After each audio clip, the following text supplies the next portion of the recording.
Et si je vous disais que certaines phrases, qui vous semblent complètement banales, sont en réalité de véritables pièges qui peuvent mettre un coup d'arrêt à votre carrière? Des phrases comme je vais essayer ou ce n'est pas mon problème ne sont pas juste maladroites. Ce sont des poisons lents qui abîment votre réputation, qui minent la confiance aussi de vos supérieurs et sabotent vos chances de promotion. Dans cette vidéo, on va non seulement lister les 5 phrases à bannir de votre vocabulaire au bureau, mais je vais surtout vous donner la stratégie pour les retourner à votre avantage. On va transformer ces impasses de communication en de vrais leviers de négociation, protéger votre avenir, clarifier vos missions et même obtenir ce que vous voulez vraiment. Dans mon parcours, j'ai vu des carrières brillantes s'arrêter net à cause d'un mot de trop. Mon but aujourd'hui est simple, vous donner les armes pour que ça ne vous arrive jamais.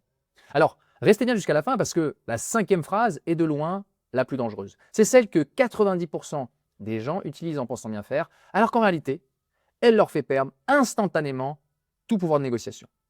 Et c'est ce que résume très bien le sociologue Philippe Zarifian dans Le travail, communiquer, c'est agir ensemble.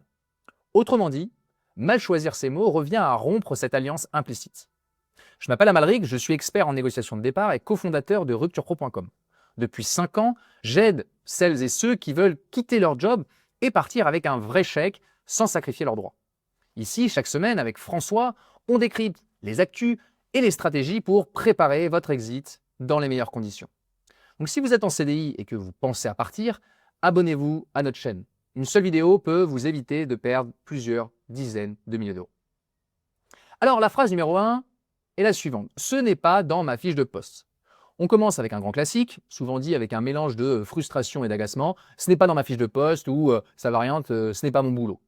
C'est ce que confirme l'étude de l'enquête de l'IFOP et des makers sur le quiet quitting, une démission silencieuse de 2023 qui montre que 37% des salariés français se limitent désormais à leurs tâches bien précises, à leurs tâches officielles, traduisant une forme de désengagement passif mal perçu par la hiérarchie.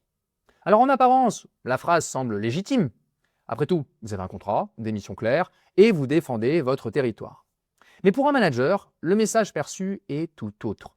Ce qu'il entend, c'est « je n'ai aucun esprit d'équipe. Je suis rigide, incapable de m'adapter, ou pire, je ne bosse que pour ce pourquoi on me paye, pas une miette de plus. » Même si votre contrat de travail définit un cadre, ce n'est pas l'alpha et l'oméga. Un employeur peut vous confier des tâches qui restent dans le prolongement de votre fonction. Un refus sec risque d'être vu comme un manque de coopération, voire dans certains cas comme de l'insubordination. À moyen terme, c'est du sabotage. Vous vous placez en simple exécutant, pas en futur décideur. On ne promeut jamais les gens qui disent non. On promeut ceux qui trouvent des solutions, qui vont de l'avant. Et cette phrase ferme une porte là où vous devriez en ouvrir une. Et bien sûr, n'ouvrez pas ça du placard. Donc le secret, ce n'est pas de refuser, mais de reformuler pour ouvrir la discussion. Au lieu de brandir votre fiche de poste comme un bouclier, servez-vous de cette nouvelle demande pour parler de votre charge de travail. Regardez l'alternative, par exemple. Vous pouvez répondre, c'est une mission intéressante qui sort un peu de mon périmètre. J'aimerais beaucoup, vraiment beaucoup aider l'équipe là-dessus pour que je puisse bien le faire. Quand est-ce qu'on peut prendre 15 minutes pour revoir un peu mes priorités? En ce moment, je suis à 100% sur le projet X, Y, et j'aurais besoin de ton avis, de votre avis, sur ce qu'on peut décaler pour intégrer cette nouvelle tâche. Est-ce que vous voyez la différence là? Vous ne dites plus non, c'est réfractaire, vous dites oui et. Oui, et c'est même pas oui mais, c'est oui et on enchaîne. Vous montrez votre engagement et votre professionnalisme. Mais surtout, vous venez d'ouvrir une négociation par le questionnement. Vous amenez votre manager à reconnaître votre charge de travail et à faire un choix. Vous créez une trace et vous vous protégez. Donc là, vous passez du statut de collaborateur qui bloque à celui de partenaire qui gère ses priorités. La phrase numéro 2 est la suivante. J'ai beaucoup de problèmes personnels en ce moment. Celle-là, on la sort souvent pour susciter l'empathie, pour justifier une baisse de régime ou un manque de concentration. On se dit qu'en étant honnête, on sera mieux compris. C'est aussi ce que montre la DARES dans son rapport sur les risques psychosociaux 2014, la DARES, ministère du Travail. Près de la moitié des salariés français ont du mal à aborder leurs problèmes personnels sur leur lieu de travail, signe que la frontière entre sphère privée et professionnelle reste fortement taboue. C'est une erreur qui part d'une bonne intention, mais qui peut être dévastatrice. Votre manager n'est ni votre psy, ni votre assistante sociale, ni votre confident. Même s'il est bienveillant, en entendant ça, son cerveau passe en mode gestion du risque. C'est inconsciemment, vous n'êtes plus un pilier fiable de l'équipe, vous devenez un risque humain pour lui. Alors on va hésiter à vous donner ce gros projet stratégique, de peur de vous surcharger. On va peut-être vous écarter de cette promotion en pensant vous protéger. Votre manager risque d'interpréter chaque petite erreur non plus comme un incident, mais comme un symptôme de vos problèmes. Et en voulant justifier une faiblesse passagère, vous risquez de vous coller une étiquette de personne fragile et qui risque de vous suivre pendant des mois. Et cela corrobore cette statistique qui est que 60% des managers, donc ça c'est le baromètre empreinte humaine et OpinionWay de 2025, qui déclarent devoir gérer de plus en plus les problèmes personnels de leurs collaborateurs. Alors la stratégie, c'est de rester factuel et professionnel. Ne transformez jamais un souci personnel en discussion de couloir avec votre manager. Si vous traversez une période difficile qui impacte vraiment votre travail, la démarche la plus saine est de prendre rendez-vous avec la médecine du travail. C'est 100% confidentiel. Le médecin est tenu au secret médical et son rôle est d'évaluer si votre état de santé nécessite des aménagements, comme du télétravail, des horaires flexibles ou une adaptation à votre poste.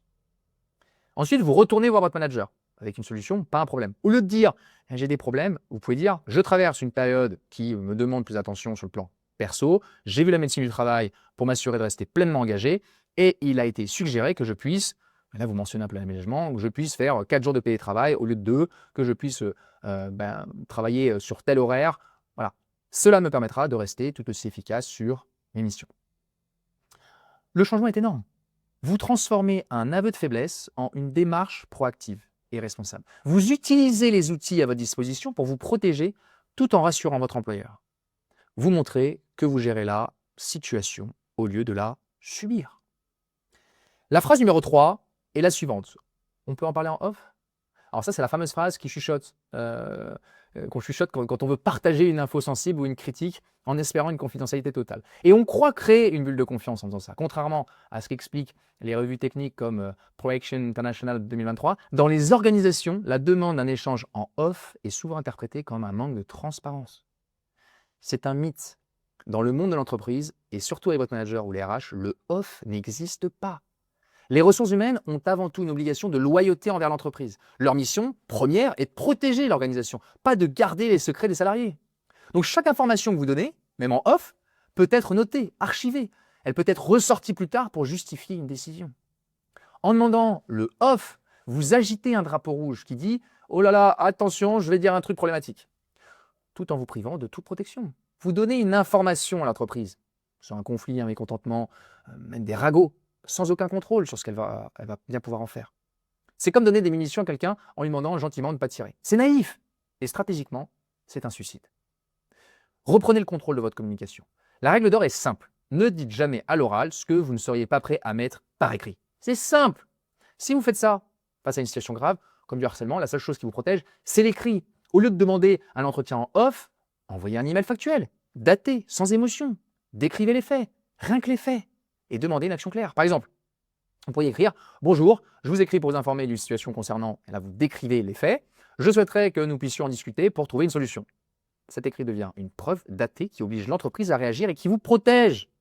Et c'est exactement le constat de la revue GRH de 2019 qui montre que la confiance en interne repose sur la clarté des échanges et la communication ouverte, non sur les apartés confidentiels.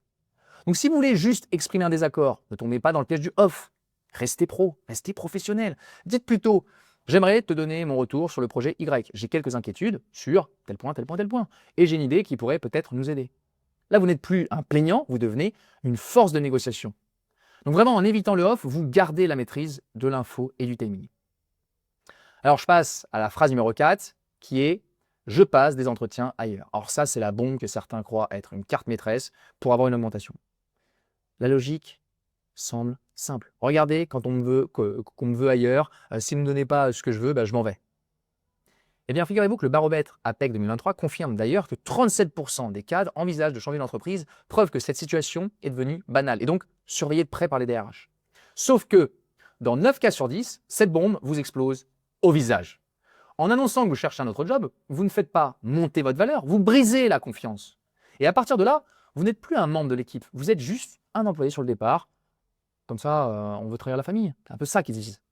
Et votre manager va immédiatement arrêter d'investir en vous. Pourquoi vous former? Pourquoi vous confier ce super projet à long terme?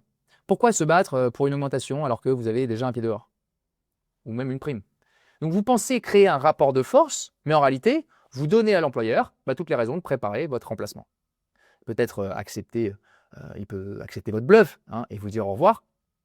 Ou pire, vous faire une contre-offre, juste pour se donner le temps de recruter quelqu'un plus tranquillement. Et là, vous perdez tout pouvoir de négociation sur le long terme, financier. Donc si vous voulez juste exprimer un désaccord, ne tombez pas dans le piège du off. Le vrai pouvoir, ce n'est pas de menacer, c'est de faire subtilement comprendre que vous êtes recherché. Si vous avez une offre concrète d'une autre boîte, la posture est totalement différente. N'arrivez pas en disant j'ai une offre, qu'est-ce que vous me proposez? Mais plutôt, je vais être transparent avec toi, j'adore mon travail, j'ai été approché et j'ai reçu une offre intéressante. Ma préférence serait de continuer à grandir dans l'équipe et c'est pour ça que je voulais en discuter avec toi avant de prendre ma décision. Quand est-ce qu'on peut regarder ensemble quel avenir est possible pour moi ici? Et là encore, la nuance est énorme. Vous ne menacez pas, vous dialoguez.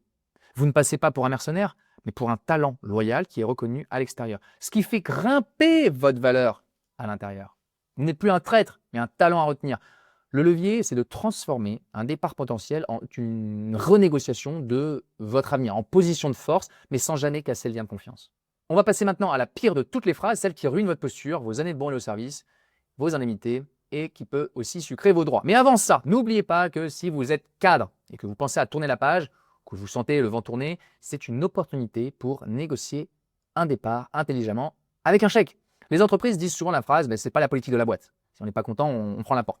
Mais si elles sentent que vous connaissez les règles du jeu, elles préfèrent négocier un bon accord plutôt que de laisser empirer la situation. Mais pour atteindre cette table des négociations, sans vous griller, il vous faut une approche subtile et ne pas faire n'importe quoi. Donc si vous voulez qu'on vous aide à mettre en place la meilleure stratégie de départ dans votre cas, prenez un premier rendez-vous sur rupturepro.com. On analyse ensemble votre situation, on vous donnera directement vos chances de succès. Le lien est sous la vidéo. La phrase numéro 5, la dernière, est la suivante. Je voudrais une rupture conventionnelle. On y est. C'est la phrase finale, la plus dangereuse de toutes. Celle que des milliers de salariés prononcent chaque année en pensant ouvrir la porte à un départ en douceur. Ce que révèle l'étude Conflict in Dismissal de Carrie Schoffer, publiée par l'Université de Berkeley en 2024. 89% des demandes de rupture en France sont refusées. Pourquoi, me direz-vous?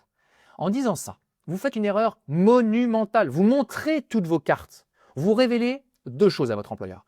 Un, que vous voulez partir. Deux, vous voulez qu'il paye pour ça. Et à cet instant précis, vous avez perdu presque tout votre pouvoir de négociation. Car n'oubliez jamais, une rupture conventionnelle, ça ne s'impose pas, elle se négocie. Et l'employeur doit être d'accord.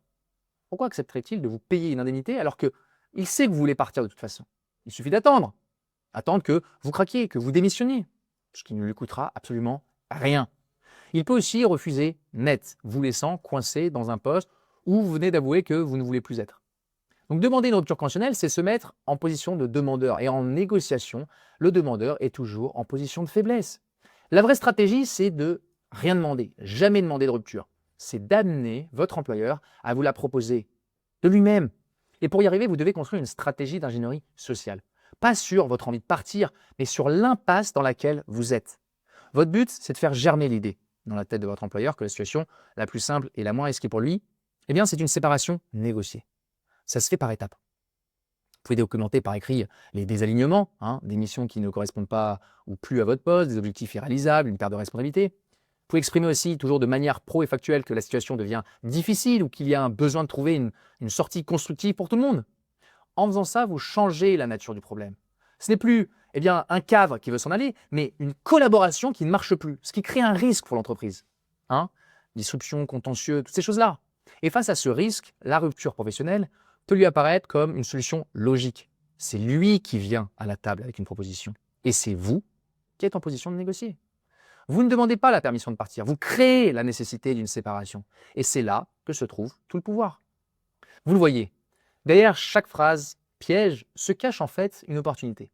L'occasion de mieux communiquer, de clarifier votre rôle et de négocier votre carrière avec intelligence.